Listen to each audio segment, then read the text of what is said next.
का रुख एक दिन में बदल गया है। कांग्रेस ने इजराइल पर हमास के हमले की निंदा की थी, लेकिन अब जैसे ही युद्ध में धर्म दिखा, कांग्रेस के सुर बदल गए, जिस पर अब हिंदुस्तान में संग्राम छिड़ा है। आपको रिपोर्ट दिखाते हैं, आखिर कांग्रेस आतंकी संगठन का समर्थन क्यों कर रही है।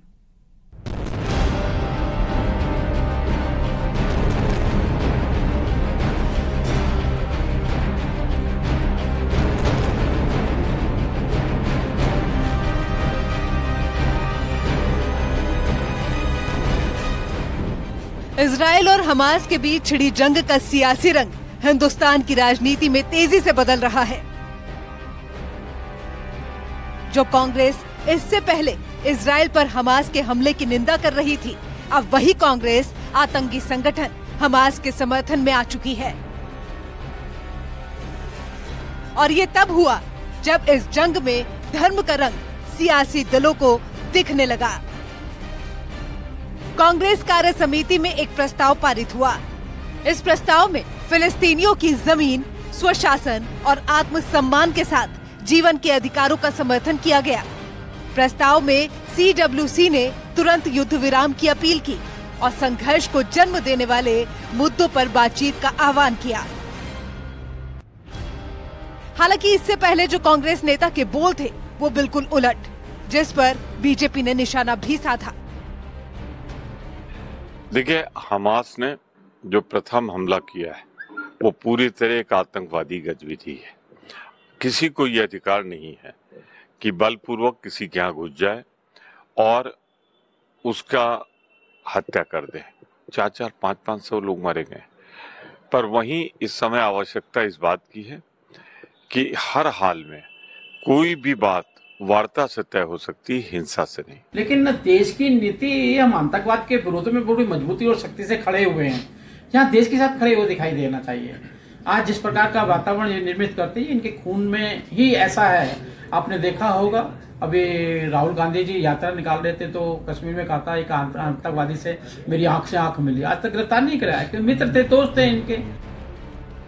प्रधानमंत्री मोदी की विदेश नीति का लोहा दुनिया मान रही है, और ऐसे में जब पीएम मोदी ने इजराइल का समर्थन किया तो कांग्रेस ने इससे उलट फिलिस्तीनियों को समर्थन दे दिया, जिस पर सियासी बयानबाजी भी खूब हो रही है।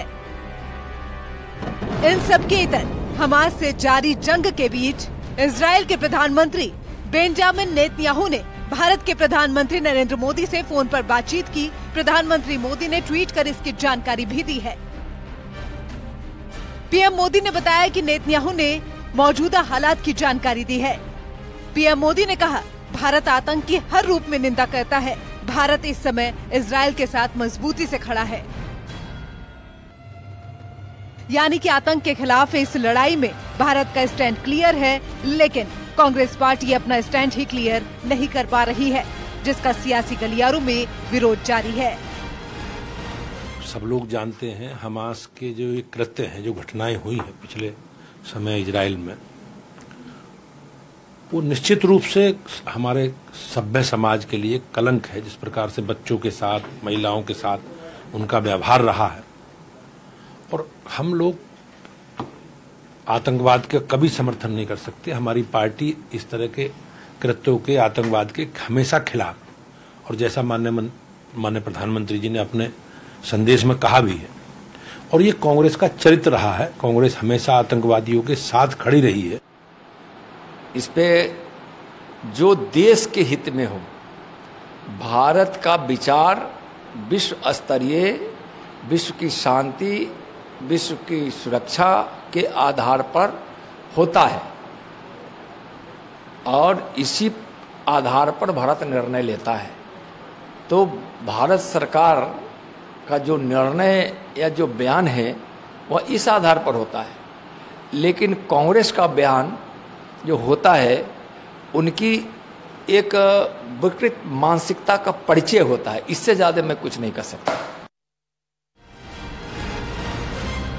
खैर, एक तरफ इजराइल को भारत का समर्थन तो दूसरी तरफ फिलिस्तीन और आतंकी संगठन हमास को कांग्रेस का सपोर्ट अब विपक्ष के मन की खोट बयां करने के लिए काफी है, क्योंकि सामने 2024 का चुनाव है। इसीलिए अब विदेश नीति पर भी तनाव है। Bureau report, news 18।